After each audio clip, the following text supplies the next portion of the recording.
The stereotypical male it's someone who, you know, should look a certain way, should do this, should not be this. There's a lot of things with society where how they want you to be. This is what they kind of expect from us. Like, what? I don't want to do this. I do not want to do this. So it's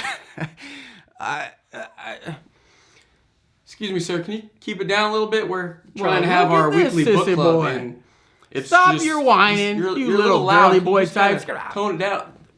Go cry to your mama. I don't got time for all this stuff.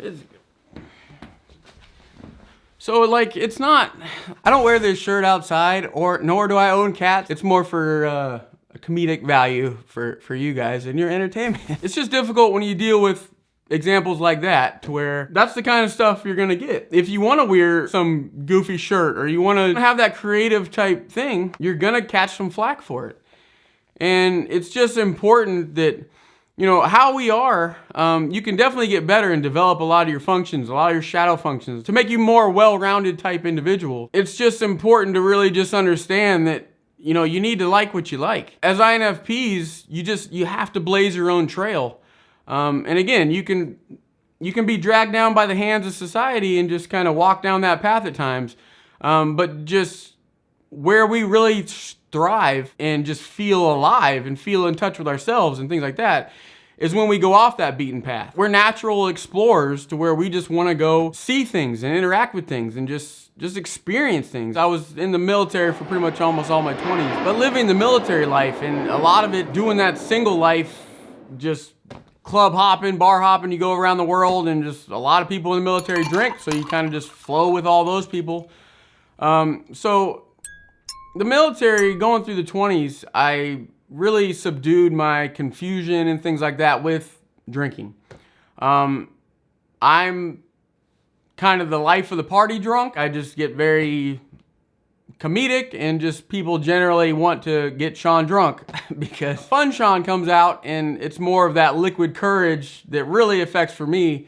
But that's also how I was able to more flow with a male stereotype. Because normally if I wasn't that, if I go to a club scene or a bar, I'm not a forward type person. For me to go and approach a woman or whatever, it's not something that is natural to me because again, there's a lot of stuff that's involved. Fear of rejection. That's something I don't want to be rejected if I don't have to. So if I start drinking, all that stuff, my bubbliness and extroversion and just lack of care, all those things, and reaching for alcohol has its own problems. I mean, you start doing that and you think that's the answer to an INFP male, it's not.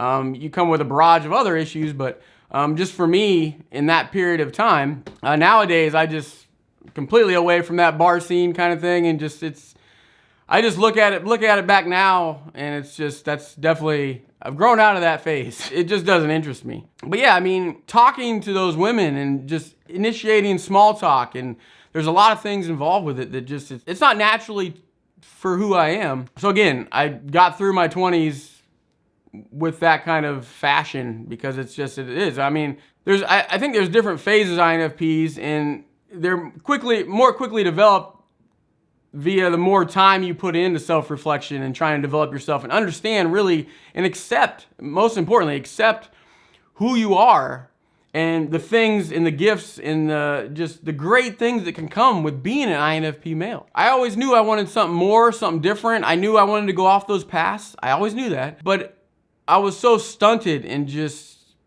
placed in my little, you need to sit over here in the man box. And so I'm like, okay, I'll go do that. Around 30 is when I kind of came into I started to just not care and just accept, you know what? This is who I am. This is what I am. I might cry at movies. I might do this. I might be sensitive, and I get that all the time. You're being too sensitive. That's like a classic phrase for me.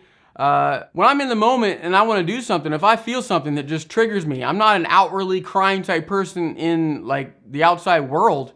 I can kind of compose my emotions and feelings till I typically get home. But obviously there's things that will trigger me, but it's like I'm not like a crybaby openly outward in front of people.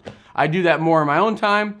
Watching movies, I mean, I'm definitely a crier when it comes to movies. If there's some emotional part, Old Yeller dies, or like all kinds of weird stuff that just out of nowhere can take me back, stir up an emotion that I had one time that I suppressed, maybe during the day or whatever. But if I see something randomly on a movie, it comes out of nowhere. And I just start gushing tears. And it just depends on how stressed I am and things like that to how much I'm gonna cry or whatever it is. But that's a natural reaction to an emotional person, and it's okay. That's the whole point about it. It's okay. If someone is gonna judge you for that, of actually just letting it all out and being true to yourself and your emotion and things like that, then let them. Who cares? They're gonna criticize you. They're gonna say stuff just to get you to be more like they want you to be. And that's not what it's about. You cannot keep going through life and not embracing that there's special things. I don't want to be a stereotypical male. Like, I'm not trying to be sensitive. I'm not trying to be emotional, but I'm also just letting it go. Like, it's just, to me, it's so important, because that's where I'm starting to get that. Not starting, it's been a while, but the more and more I just kind of do my own thing when it comes to that and just forget about society. If I want to wear a salmon pink shirt, then wear it. Your guy buddies are gonna make a comment. Guaranteed, guaranteed. They're gonna make a comment. Who cares? Dude, I really don't think you should be wearing that. Oh, I see. Somebody's afraid of a little competition with the ladies? Looks like someone is the ladies. It's up to you. If you let it care, if you just do that and you're like, Okay, I guess it's blue shirts from here on out. that's the whole thing. It's just, you need to just do what you want, and it's just, you're gonna be comfortable and feel and express yourself the way that you want to express yourself. But yeah, going back to growing up for me, I didn't have a father figure in my life in a sense. My mom and dad were divorced before I was even born. So I did end up finding my dad online. I was always kind of on the search for him randomly throughout the times just to get a sense of closure, connection type thing. But I eventually found him when I was around 28 or so. That's the first time I've ever talked to him, ever met him. But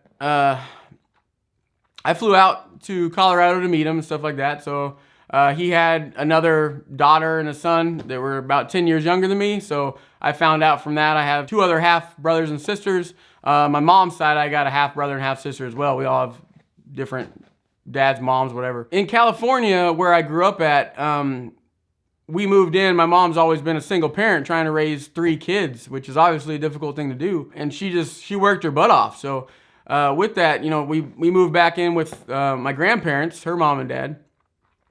And so I did have my granddad to kind of be that male person, although he wasn't, he was obviously the grandparent, so he wasn't like a full-on engaged father figure, but he was a male figure. He was in the Marines for over 20 years. He was an avid gun collector. Looking back at it now, I'm just like, this guy was cool. He was a very interesting guy, but he always reminded me like the John Wayne character. He was just really that big, tall, just very guy, but he was super creative. He was a cartoon artist for like magazines and stuff. He did a lot of things. He was a woodworker. I think I got some pictures I can kind of flash up here, but he made a lot of props for a lot of gun shows. He used to run a lot of the old Western gun shows that still go on today, but they're really big kind of events that they have annually and things like that. But he would build all these wooden props for these things, and it's just like, it's different stages, like backdrops and things like that they would shoot around and, target shoot and blah, blah, blah, and it's just a competition type thing. But in our house, he had a second floor extension that was on the back part of the house. And that was his gun room. He had like, I don't know, it was like over 300 guns. He was a legit gun collector type thing. So this room upstairs was a one room type thing, but it was full of his art supplies. All of his guns, just a lot of little trinkets from when he was in the military. It was a very just creative, like serene vibe that it kind of put off. And my mom, she always told me that my sister me and my sister never really got along.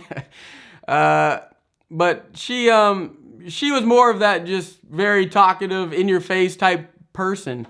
And my granddad was very just private, very reserved. I'm really curious of his personality type looking back, because it's just all that creativity and just how quiet he was and just wanted to be in his own space. I just think there's a lot of relating stuff that I have. But so my mom always told me that he was always cool with me coming up to his room, because when I would go up there, I'd go up there and I'd sit on my own little desk on the side over there in the corner and just look out the window, and I'd just draw for hours, because I drew a lot when I was younger. But I wouldn't say anything. I wouldn't talk. I would leave. He would be over there doing his thing. I'd be over here doing my thing. We'd both be drawing. It was just a place for both of us to kind of get away, I guess. And it's just, but no, he was always telling my mom that Sean's okay. Megan is not. So, I just think it's funny, but I think just with him, you know, he exposed me to a lot of those guns. He took me to those gun matches. So I've always been around guns, and even though I'm anti-violence and stuff like that, he kind of brought me into that, more of that male society type thing, to where, you know, he's Mr. Marine. You know, this guy is a Marine guy, but he had this sense of just calming bravery. I mean, he wouldn't yell. He wouldn't do any of that stuff. Like if, you know, he was trying to discipline us because we were all running around crazy, he wouldn't yell. He just had this presence about him where I was super scared of him. If he's just walking down the hallway after my sister told on me for something, he'd be coming down and he'd just, you know, give you a look or just something, and just like some kind of calming talk demeanor. And it really, like, it resonated with me to where I'm just like, understood. It's understood. I'm good. But he wasn't threatening by any way. So I didn't get raised in an abusive household. None of that stuff. But again, having that dad to kind of show me the paths of life. My mom was a quilter. She's still a sewer to this day, but that's how it was. She was always kind of injecting, Hey, come over here and learn how to quilt. so those are the kind of things I was doing. It's just learning more of that feminine thing, because that's what she had to offer. She's just trying to do the best she can, and she's not going to step in to kind of, you know, help me with learning how to shave and things like that. I kind of had to figure a lot of that out on my own. And it's just, at an early age, when it came to the conflicting boy stuff and being a man, I had to really traverse all that on my own.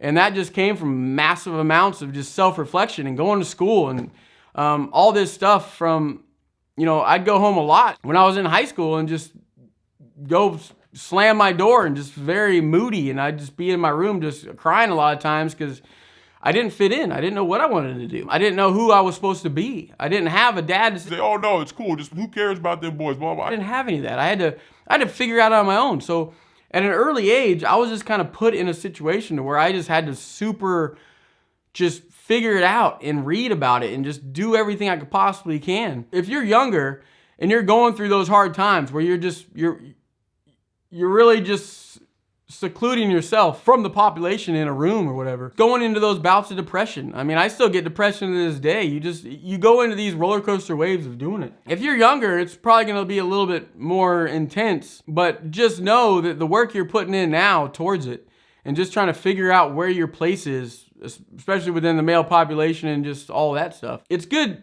You're putting in effort that's not going to be lost, because again, the more you understand who you are and who you're supposed to be and just what you want to get out of life and this and that, you're going to carve that path for you, whether you know you're doing it or not right now.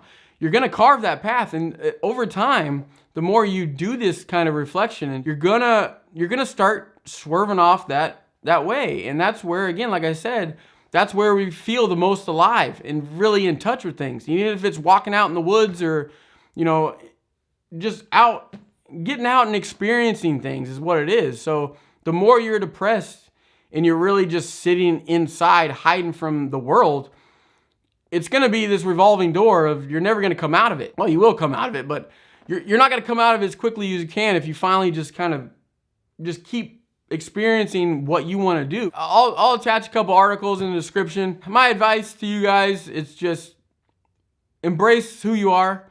It is who you are. Don't try to be something you're not. And again, we're not the society-based male. We're not. And that's the struggle in itself. It's just, that's where the unhappiness comes from. We're placed with this obstacle that a lot of the more common types, they naturally are accepted because of things they are doing. Not saying they don't have difficult times in life, and everyone, it doesn't matter who you are. It's just when it comes to just that kind of comparison, we do have it a lot more of a uphill climb.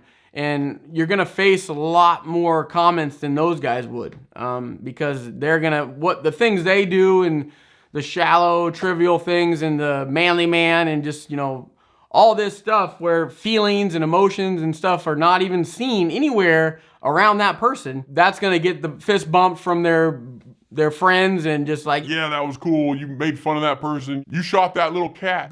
People shoot cats. That's not okay. But no, I mean, it's like, they do this stuff, and it's just, that's the stuff that, yeah. So they get that charge of just like, well, I'm going to keep doing that because people like it. I don't want to shoot a cat. I don't want to do this. I don't want to do that. So I'm not going to do it. But since I'm sitting there staring at a painting by myself and I'm a little tears shedding down my face, some guy over there with his wife, who she's looking at the painting, that guy's gonna look over at me and judge me. Or maybe come tap me on the shoulder and be like, dude, what's up? What's wrong with you, man? What's wrong? Come on, put your shoulders back. But this video is like probably one of my longest yet, because again, it's something I've put off so long. I just want to talk about a lot of it. A lot of it's rambling, and I don't know. Okay, I'm gonna end this off. Guys, go be yourself. It's very important for you and your own happiness and also the world. So just accept it and just realize that you have special things inside of you that are not to be, just don't suppress them. Just be who you are, and I promise. It's like the more you do so, the better you get at letting those comments roll off your back. The quicker you're going to get yourself to that true personal happiness and self-growth that we long so to understand and get to, and who are we and where we come from and blah, blah. So, all right, guys, I'll catch you guys in the next video. Thanks if you've made it this far in the video. Thanks for sticking around. I can get pretty talky, so. All right, have a great one. Bye.